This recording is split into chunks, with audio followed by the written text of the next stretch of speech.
welcome to the Mesozoic.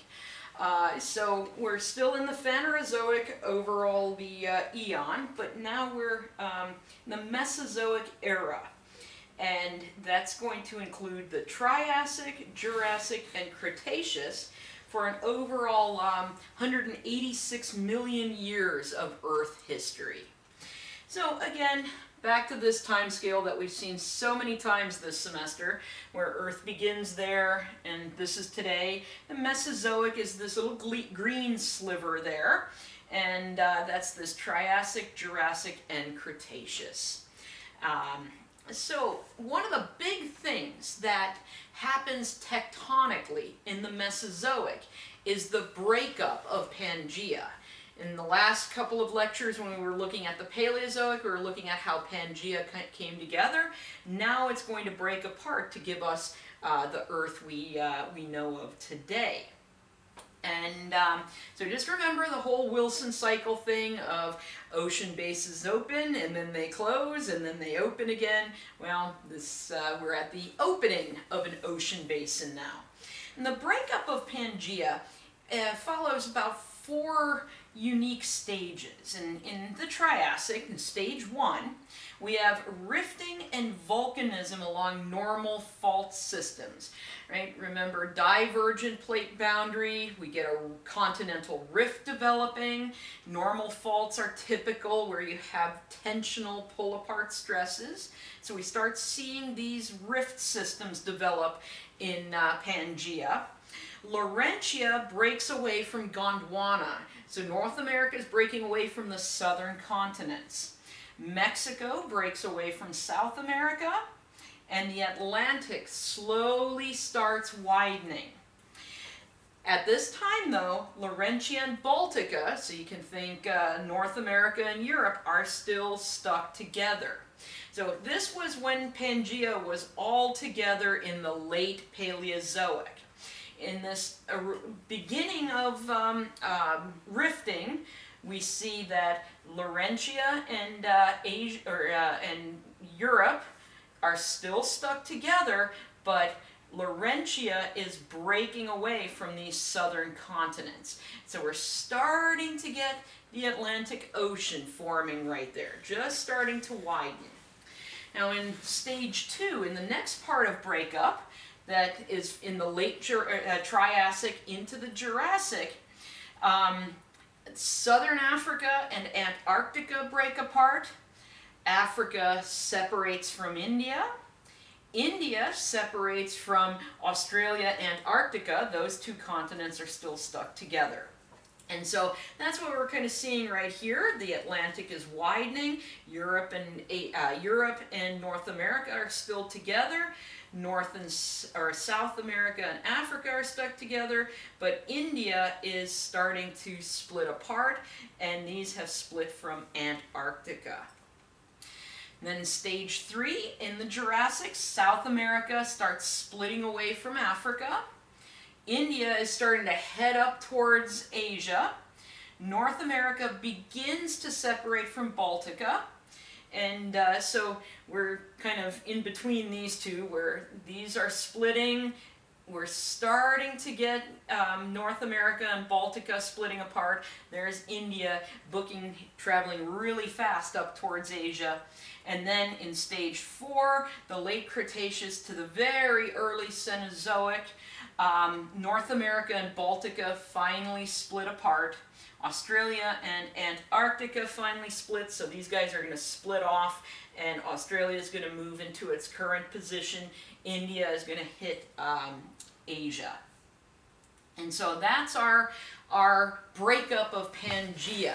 It takes quite a number of millions of years for these different continents basically to tear away from each other and move to their modern positions.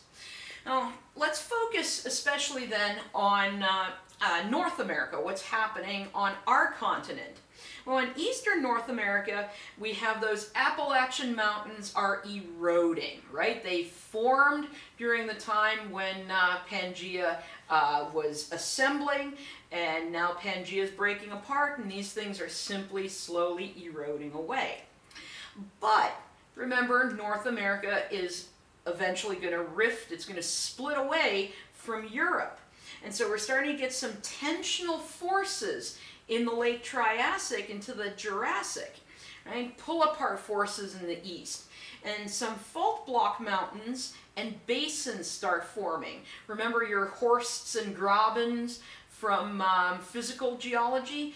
That's what we start seeing on the east coast of North America. And one of the big rock formations that forms at this time is called the Newark Supergroup. And this includes all sorts of different sediments that were accumulating in these basins that were developing. And these are non-marine, so these are terrestrial sediments accumulating in those basins. And what's interesting is in some of these, we have like trackways of dinosaurs and things preserved. Now, in addition to the sediments accumulating in these basins, we also have volcanic activity. Because when you have rifts developing, you have volcanism. And there's in fact a number of lava flows and also intrusive igneous rocks found in the eastern United States that formed during the time of this rifting. So what we're seeing, oldest here is on the bottom, and this is the Permian, right? Pangaea assembled, and we get the Appalachian Mountains forming. But as Pangaea starts breaking apart and we start having the pull-apart forces, we start having those Horsts and Grabens developed, right? The down-dropped block is called a graben. That's going to form a basin where sediments start accumulating. And that's what we see here. And then once we get into the Jurassic, this pull-apart activity that was happening gets focused where the Atlantic Ocean is rifting apart, and this is kind of they say an aborted rift system or a failed rift. That's where this Newark supergroup sediments, lots of them were accumulating. And so we have thick sediments, volcanics in there, and this stopped rifting, and the rifting really focused in what becomes the Atlantic Ocean.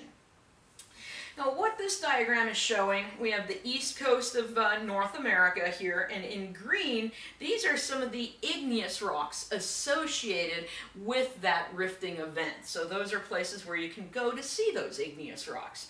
And one of the famous ones is actually along the Hudson River. It's called the Palisades. And the Palisades, this was a sill that was intruded into that area associated with that rifting event.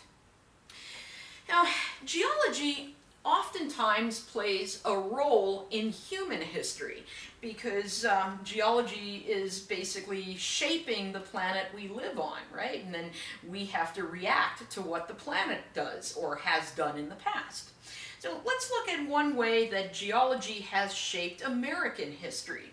There's something known as the fall line. And the fall line is the boundary between erosionally resistant igneous and metamorphic rocks of the Appalachian Mountains and then these easier to erode sediments of the coastal plain. And you can actually see that on this geologic map here, these colorful areas, right, and the purples and greens and blues, that's all our igneous and metamorphic rocks that are difficult to weather and erode. And then in these yellows and kind of grays, that's the coastal plain area.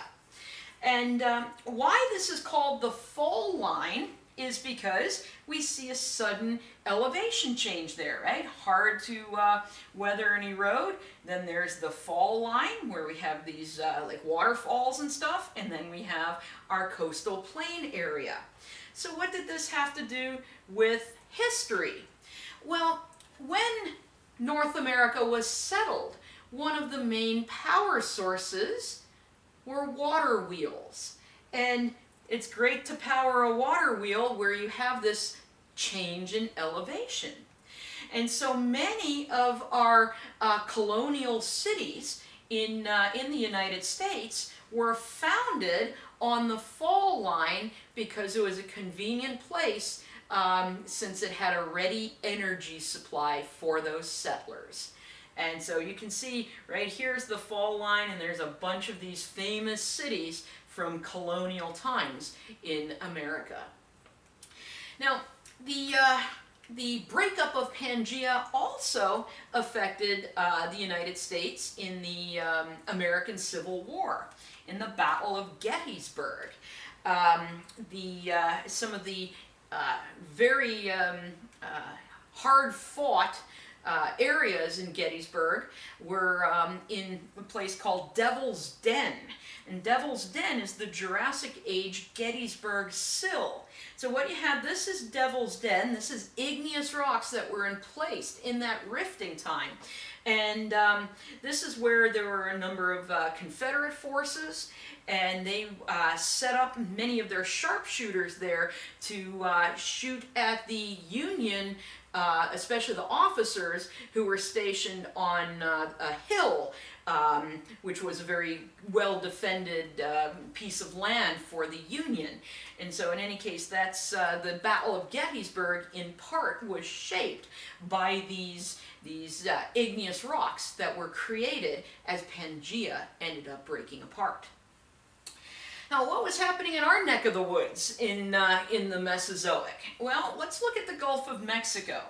And this is going to be forming in the late Triassic into the Jurassic as we're splitting continents apart. And so again, we're going to get rift basins developing here, and eventually as this pull apart continued, seawater entered those basins. So we're having salt water there by the middle Jurassic. And this ended up being lots of evaporation occurring in this area, so we start getting gypsum and rock salt deposits accumulating in the Gulf of Mexico. And in some places it's over 1,000 meters thick of these rock salt deposits. And later on in the late Jurassic, the ocean water there is not as salty. We have a bit better circulation going on, and so we're having more typical ocean marine deposition of limestone.